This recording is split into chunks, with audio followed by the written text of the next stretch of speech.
Okay, I've been playing this game about 10 hours a day since launch, and what I want to do is give you a quick start efficiency guide, so that way you can do the proper things in the proper order to get the fastest progress on your account without wasting resources or your own time. That's the goal of this video today. If that sounds like the type of video you were hoping for, consider liking the video or subscribing to this channel for more similar based content. With that being said, let's get going with the video today.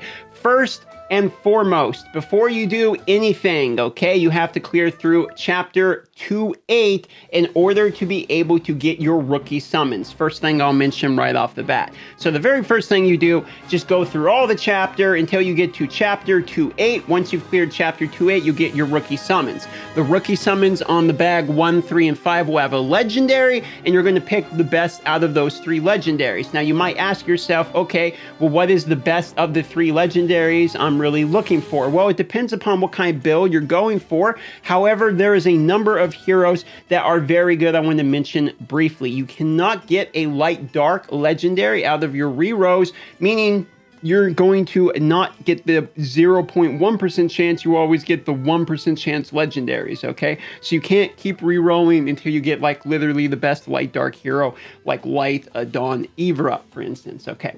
Now, moving forward here, I'm gonna show you some examples of good heroes and just what they do. Blackhorn, you're gonna get from the battle pass, so you don't want to pick him. Tia, you're gonna get out of Synthesis, okay? So you don't want to pick her.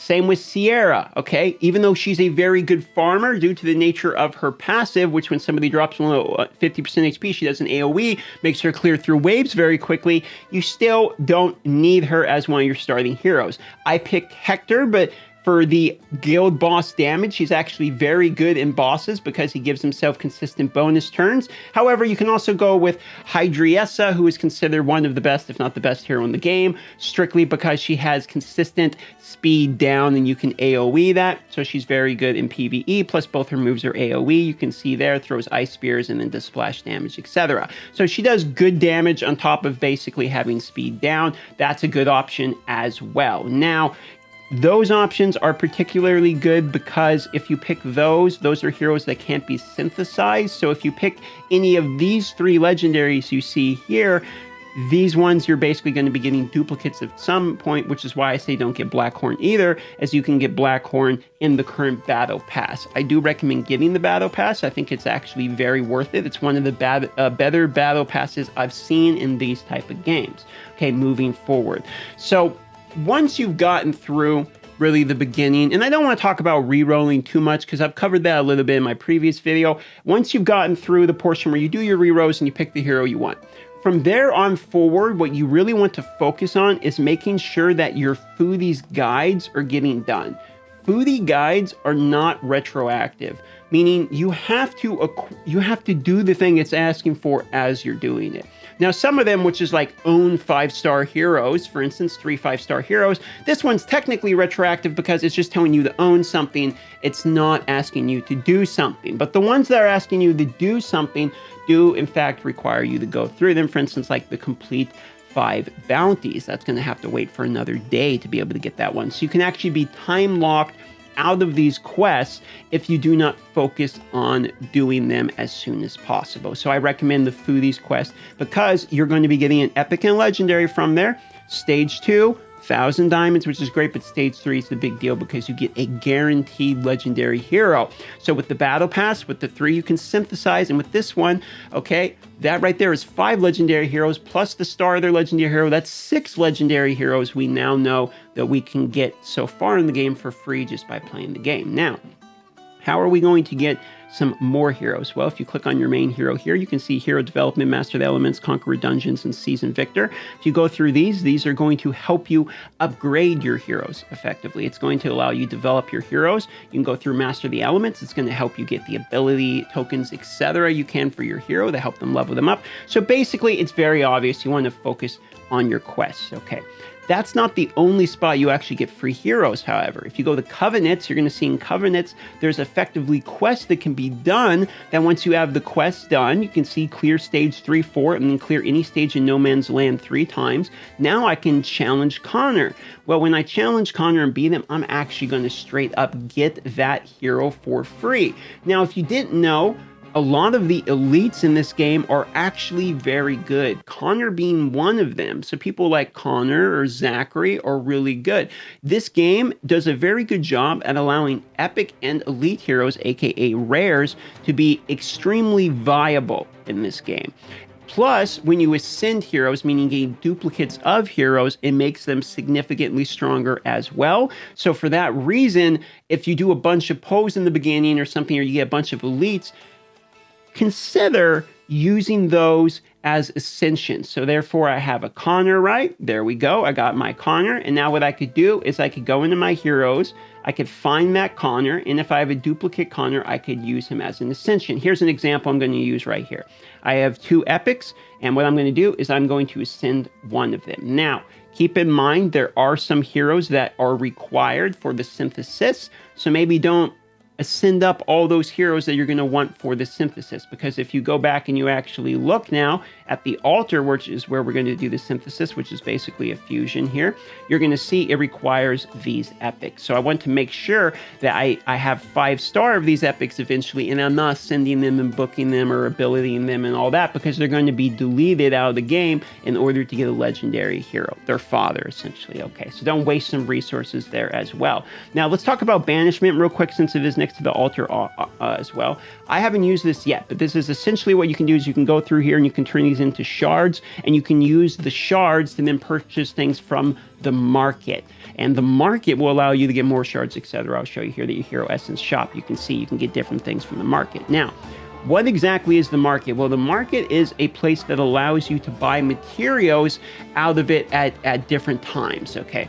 And it's just like a refilling shop over time. But the market is really, really, really good. As you level, better things are going to be showing in it, and you get a lot of gold. I have 715,000 gold, okay? You get it for playing the game.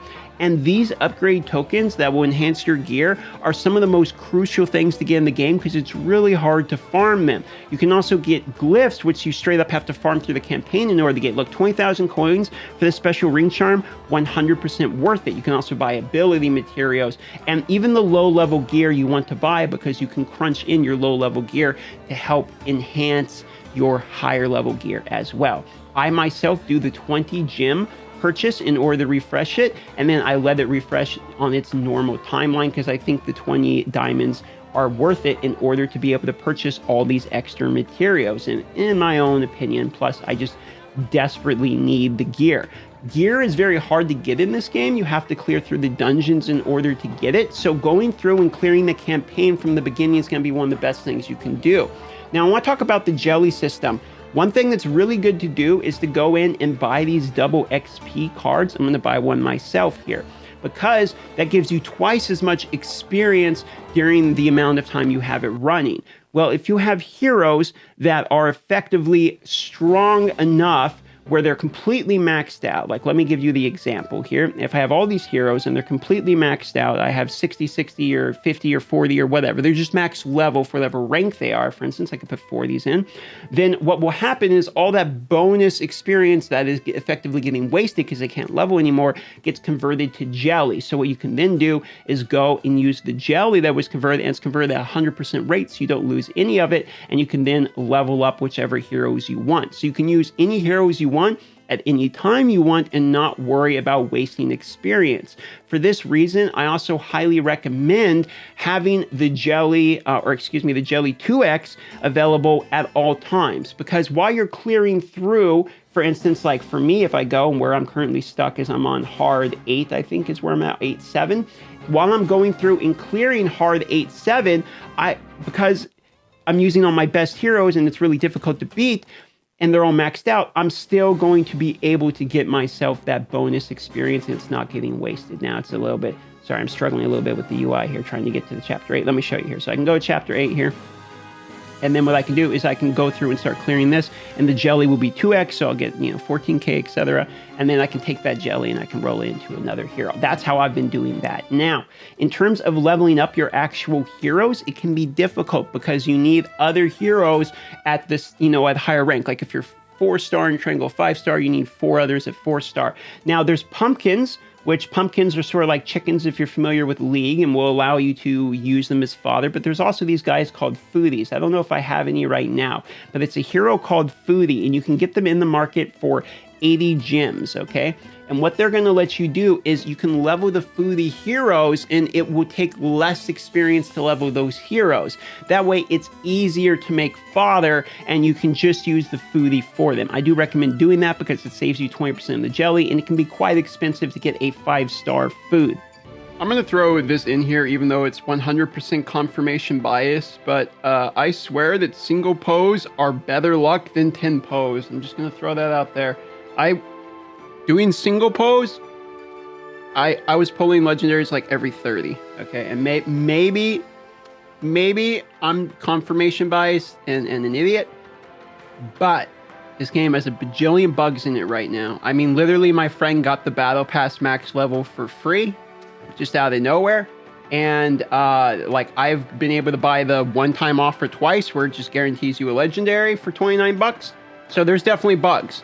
So I'm going to be doing 10 pose or single pose over 10 pose because the drop rate for me on singles is just significantly higher. And you can see here I've got a lot of legendaries, and I've got 0 dupe legendary drop from single pose either. Like maybe it's just luck. The only dupe I got was from the Battle Pass.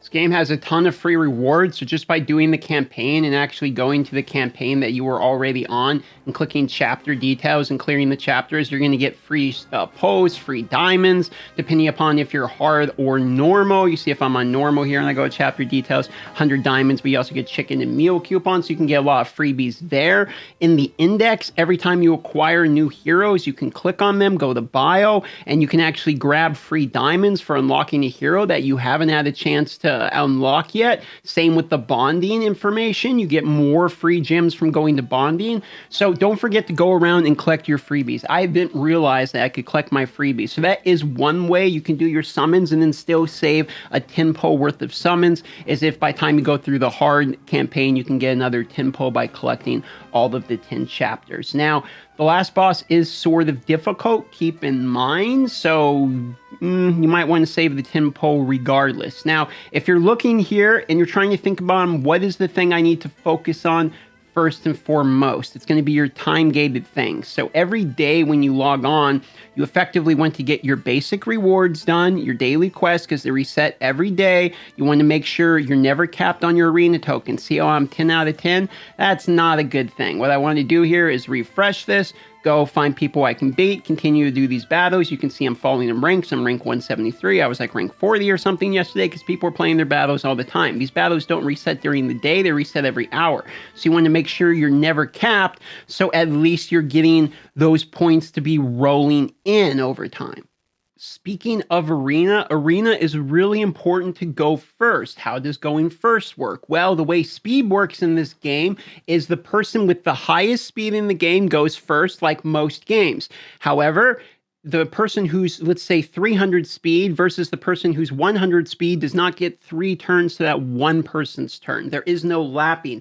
Speed is effectively initiative. It allows the game to figure out what the turn order is going to be as the game goes on. It does not dictate turn meter gain. So you will always get a turn. The enemy will go, then you're going to go. That will happen. The enemy isn't going to go 2 or 3 times. Because of this, when talking about gear, there's 2 things that are really important. First and foremost, going first is a huge deal, especially in arena. Well, why is going first such a big deal? Well, if you look, there's actually these abilities that you can use in battles. Let me show you right now.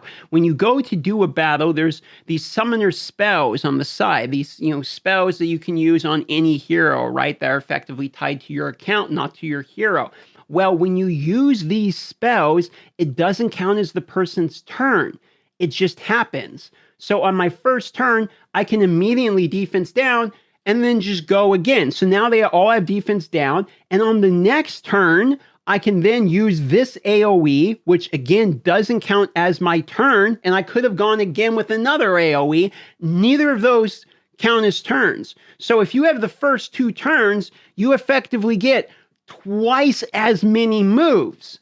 You also want to get into a good guild. A guild is going to be highly important. Getting into a guild is going to allow you to fight the guild boss. As you fight the guild boss, you're going to get better and better rewards. Doing more damage gives you better rewards. Fairly simple. So when you go to fight it, you can actually cancel your attempt if you don't like how your attempt went, for instance. Okay. So what I'm going to do is let's take out somebody. I'll tell you what, let's take out Blackhorn. We'll put in Evra just for the moment. Just say we don't need a healer. And we're going to go in and do the battle. Now, what we can do is we can fight this. And if I don't like how the battle went with this one, if I didn't do enough damage or I didn't get the chest I wanted, whatever, then what I can do is I can effectively, or I get resisted, for instance, is I can just exit the app by clicking the X button there, relaunch the game, and it didn't use my attempt. This is very important because it's going to allow you to practice this boss battle and get better at this boss battle. Okay, this boss battle is something you're going to want to play on manual, and it's where you're going to be getting a lot of good gear. Okay, I've actually started to get some of my best gear drops from this boss himself, and he also drops you a whole bunch of other goodies, okay? So you're going to want to be able to go through this. Much like Raid Shadow Legends, where the best rewards come from some of the most hardest fights, the guild fight in this game is very difficult. So here we go. It's reloading. I'm going to show you in one big uncut thing here that it, in fact, allowed me to do my battle again. And even though we just straight up crashed out of it, exit out of it, we can go ahead and try that again. So let's get rid of the pop-up offer here. And we go back to the battle, and you can see I still have my 1 out of 2 attempts, and there was my first attempt for the day already. Also, if you didn't know, in the Magic Pass here, the Battle Pass, you actually get the Legendary before all the way at the end. You get it at level 30 if you have the actual Battle Pass. So that's one of the cheaper ways to get him. He's a Tauren Druid, basically straight from WoW, and he's pretty good. I've been using him myself, okay, on things like the guild boss, etc., in combination with people like Hector that do damage. Now, this video isn't going to go in too much on all the hero details. I think the next video is going to be talking about some of the best heroes to use, including elites and epics, like the easier ones to get your hands on. So you might want to subscribe and hit the bell to be notified that that video is out. Will be the next one on this channel. Thanks so much for all the likes and the comments and stuff that will be on this video. I appreciate your time. And I'm going to go live now at twitch.tv/StarWithMicrotransaction and try out some of my heroes and do some more testing and learning more, do another 10 hours on the game. I'll see you there.